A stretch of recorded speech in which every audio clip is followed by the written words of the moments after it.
channel Ngulik Horor.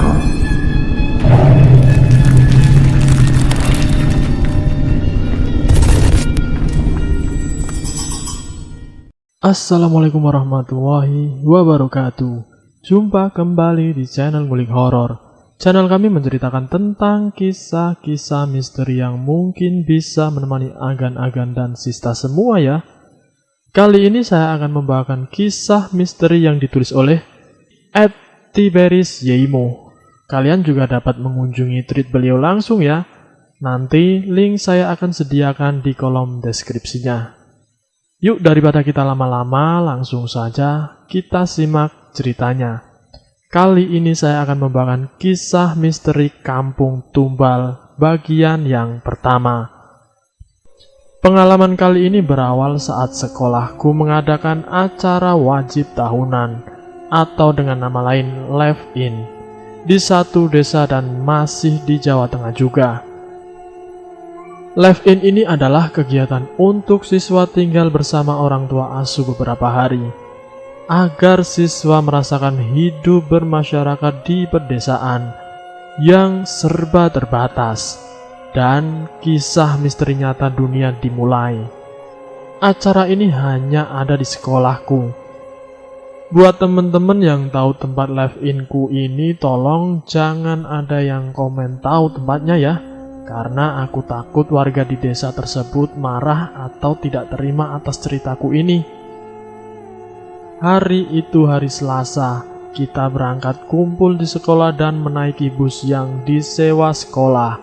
Kegiatan ini dilakukan satu angkatan saja di tiap tahunnya. Kalau dibilang pelosok, ya kampung ini tidak terlalu pelosok. Hanya saja masih banyak kebun-kebunnya. Sekolahku sudah bekerja sama bertahun-tahun dengan kampung ini.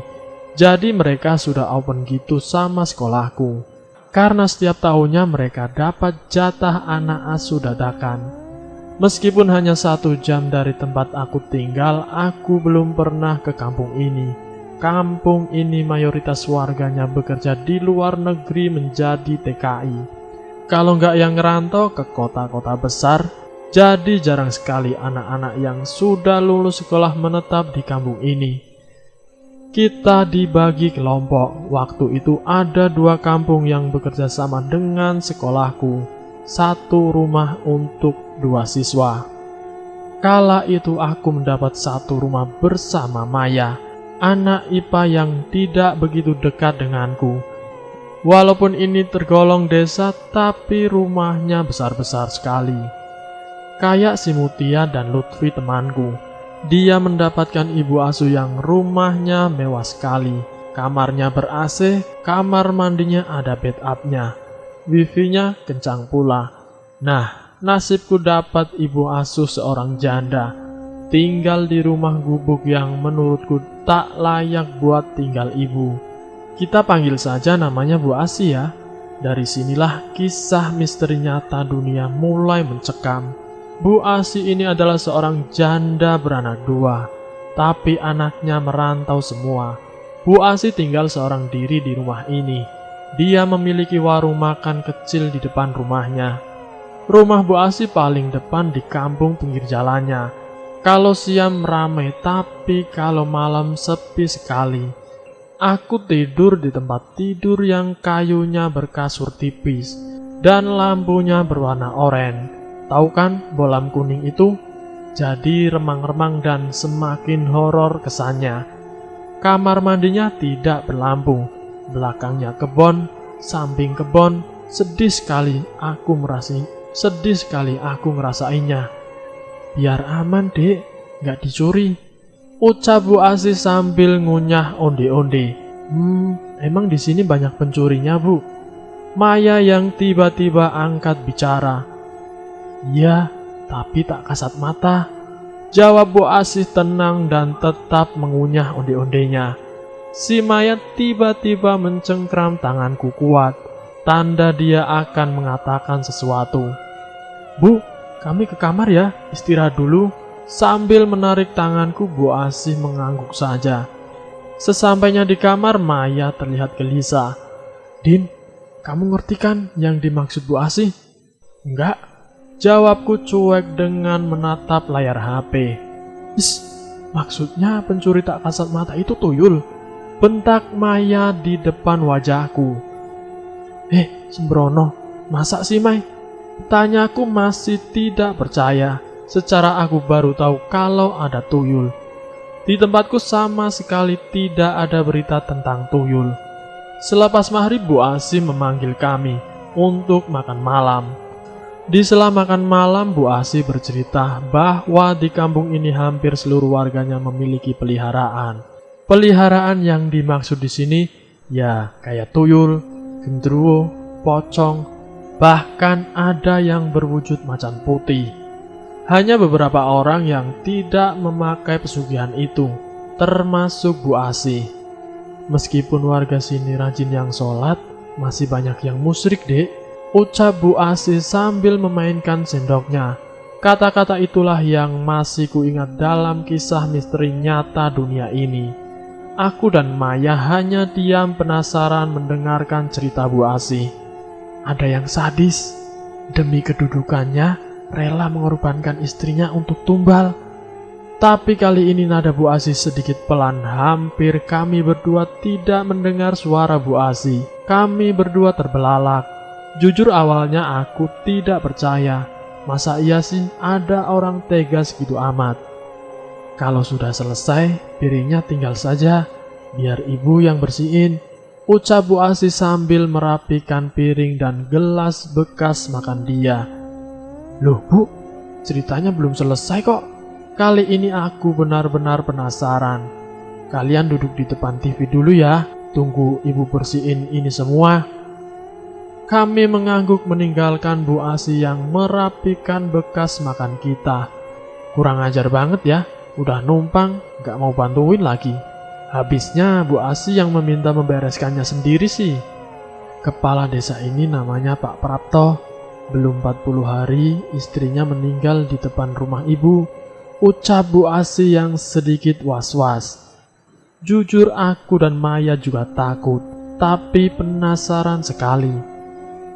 Jadi begini, belum genap 40 hari istri Pak Prapto meninggal, dan meninggalnya tepat di depan rumah Bu Asi.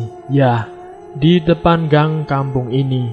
Kebetulan Bu Asi kala itu ada acara dan menginap di rumah saudara selama 3 hari. Menurut beberapa warga, meninggalnya istri Pak Prapto tidak wajar. Siang itu istri Pak Prapto berjalan kaki pulang dari pengajian di tetangga yang sebelah. Dia berjalan sendirian di pinggir jalan, tapi ketika tewas dia dalam keadaan terlindas truk. Di sini memang sering ada lalu lalang truk untuk mengambil hasil pertanian dan perkebunan. Yang dibilang tidak wajar di sini adalah dia berjalan. Kenapa bisa sampai terlindas truk dan posisi tewasnya di tengah jalan? Waktu itu minim saksi, jadi tidak ada yang tahu pasti bagaimana kecelakaan itu bisa terjadi. Ketika pulang ke rumah baru Bu Asi diceritakan bahwa tadi siang istri Pak Prapto terlindas truk di depan rumahnya. Ada warga yang mengatakan bahwa Bu Prapto menjadi tumbal suaminya sendiri. Memang seminggu setelah meninggalnya Bu Prapto, Pak Prapto terpilih menjadi kepala desa. Padahal banyak warga yang tidak menyukai Pak Prapto. Entah mengapa dia bisa terpilih. Setelah meninggalnya istri Pak Prapto, malam harinya Bu Asi tidak bisa tidur. Tidak mengerti apa yang membuat Bu Asi tidak bisa tidur. Tiba-tiba Bu Asi mendengar orang mengetok pintu. Mbak Asi?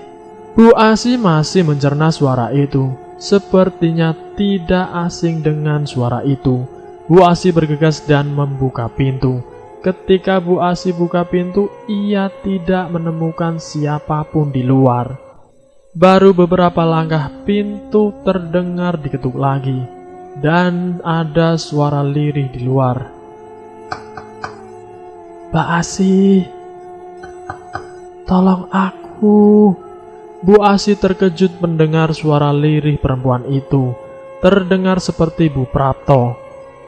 Padahal Bu Asi tidak melihat ada truk yang lewat atau suara benturan kecelakaan. Pernah juga kala itu siang hari, ada warga yang berteriak minta tolong bahwa ada orang meninggal di depan warung. Orang tersebut tidak sakit atau kecelakaan, tiba-tiba meninggal. Namun baunya sudah busuk sekali seperti sudah meninggal 3 minggu. Dengan hal-hal semacam itu sudah tidak asing lagi untuk Bu Asih. Setiap warga punya peliharaannya masing-masing. Kalau sudah meminta makan, ya harus dituruti, mau dimakan atau mau mencarikan makan. Malam itu aku dan Maya habiskan untuk mendengarkan cerita kampung ini dari Bu Asih. Dek, udah malam, kalian tidur gih. Kalau bisa, usahain harus tidur cepat ya. Terus kalau ada suara apapun, tolong jangan keluar kamar. Perintah Bu Asih yang membuat aku dan Maya ketakutan. Aku dan Maya takut dengan apa yang dibilang Bu Asih tentang suara-suara. Mataku masih terbuka lebar malam itu. Kulihat Maya sudah memejamkan mata tapi seperti belum tidur pulas. Hingga pukul 1 malam aku masih asik menatap layar HP-ku. Hingga sesuatu menggangguku. Suara seorang merintih seperti kesakitan. Awalnya ku dengar suara itu pelan sekali, tapi lama-kelamaan seperti ada di depan kamarku. Bu Asih, ada apa? Ucapku lirih. Aku beranjak dan akan melihat apa yang terjadi di depan kamar ini. Dan tiba-tiba Maya menarik tanganku dan berkata lirih, "Jangan, hampir copot jantungku." "Itu Bu Asih nangis," ucapku ke Maya. "Shh, itu bukan Bu Asih deh kayaknya," ucap Maya dengan jari telunjuk di bibir. Tidak kuhiraukan ucapan Maya. Aku berjalan pelan mendekati pintu. Kulihat Maya memeluk guling dan mundur ke tembok. Krek. Pintu kamar terbuka perlahan. Pada malam pertama ini sungguh tak bisa kulupakan seumur hidupku. Harusnya aku menurut saja ucapan Maya. Kulihat seseorang berjongkok dengan muka tertutup tangan. Perlahan-lahan orang yang kukira Bu Asih itu mengangkat wajahnya. Betapa terkejutnya. Wajah keriput hitam legam dengan seringai senyumannya. Giginya hitam dan matanya merah. Tangannya menjulur akan menarik kakiku. Tapi dengan secepat kilat aku langsung berlari memasuki kamar. Aku banting pintu dan wajahku pucat ketakutan sekali. Dari luar pintu kamar wujud tadi menggedor-gedor pintu kamar. Ku lari ke atas kasur di sebelah Maya. Dan Maya malah menangis saja. Aku yang ketakutan sekali juga ikut menangis. Tiba-tiba pintu kamar seperti berusaha dibuka. Aku dan Maya semakin ketakutan. Pintu kamar pun terbuka. Ya Allah, hampir copot jantungku karena ternyata itu Bu Asih.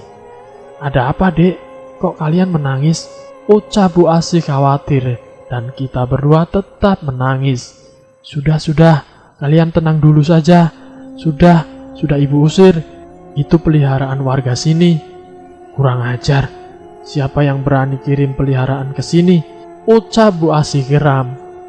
"Bu, saya mau pulang," ucap Maya sambil terus menangis. Kulihat wajah Bu Asih sepertinya bingung. Aku pun kasihan ke Bu Asih. Aku tahu apa yang dia rasakan, dan dia pasti takut kalau disalahkan oleh orang tua kita. Aku juga tahu ini semua bukan kesalahan Bu Asih. "Udah, Mai, di sini cuma 4 hari kok. Sabar dulu ya," ucapku menenangkan Maya. "Ini hari pertama loh, Din. Jadi apa kalau kita berlama-lama di sini?" bentak Maya dengan tetap menangis. "Udah, Mai, kita istirahat yuk. Udah aman kok." Aku masih bersabar menenangkan Maya. "Udah, Dek, kalian istirahat ya. Ibu bakal jagain kalian di sini, di depan pintu kamar. Bu Asih tidur aja di kamar. Bu Asih tidur saja di kamar. Kasihan juga, besok kan ibu jualan," ucapku. Kami pun tidur malam itu. Karena sudah terlalu lelah aku tidak mendengar apapun dan terbangun di waktu subuh. Aku membangunkan Maya dan mengajak Maya untuk berwudu. Awalnya Maya tidak mau karena takut, tapi aku memaksanya. Pagi itu kita ada kegiatan senam pagi dan acara bersih-bersih bareng warga desa. Kala itu aku tidak bersama Maya, karena Maya harus kumpul dengan anak IPA dan aku berkumpul dengan anak IPS. Kita dibagi beberapa regu untuk bersih-bersih di desa ini. Kelompokku kala itu Mutia, Lutfi, Ayu, Dinar, Faros, dan Gilang. Kelompok kita kebagian bersih desa di bagian depan kantor kepala desa. Yang cowok pada cabut rumput dan yang cewek nyapu dan menyiram tanaman. Kita istirahat sebentar di teras kantor itu. Tadi malam aku tidak bisa tidur nyenyak, keluh Gilang. Emang kenapa? Tanya anak-anak. Masa tiap aku merem, ngerasa kepala ada yang ngelus-ngelus, pas buka mata tidak ada siapa-siapa. Tapi, ucap Gilang. Ih, serem, syukurin kamu, ucap Mutia. Jangan gitu, mentang-mentang kamu tinggal di rumah bagus, awas kalau sampai kamu ngalamin, sungut Gilang. Aku yang mendengar cerita itu hanya diam, rasanya ingin bercerita tapi aku takut. Din, ngapain kamu diam saja? Kamu dapat gangguan juga gak? Tanya Faros. Enggak kok, cuma capek saja, ucapku. Alah, kamu mah cuma gitu lang. Lah, aku lebih serem lagi. Tiba-tiba Dinar membuka suara. Aku kaget langsung mendengar ucapan Dinar. Emang apa yang serem? Jawab Mutia. Semalam aku sama Rizka anak IPA lagi duduk-duduk di teras rumah Pak Dalan, orang tua asuh mereka. Tiba-tiba bau bunga. Terus aku mendengar ada suara wanita ketawa melengking, keras sekali. Aku langsung saja lari masuk rumah. So, Rizka aku tinggal. Dan bersambung. Itulah kisah misteri Kampung Tumbal bagian yang pertama. Nanti saya akan lanjutkan ke bagian yang berikutnya. Terima kasih sudah mampir di channel kami. Jika kalian tertarik dengan video kami, silakan tekan tombol like, share, dan komen. Tekan subscribe untuk mengikuti video kami selanjutnya ya.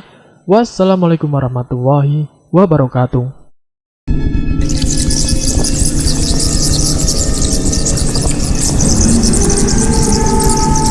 Selamat datang di channel Ngulik Horor.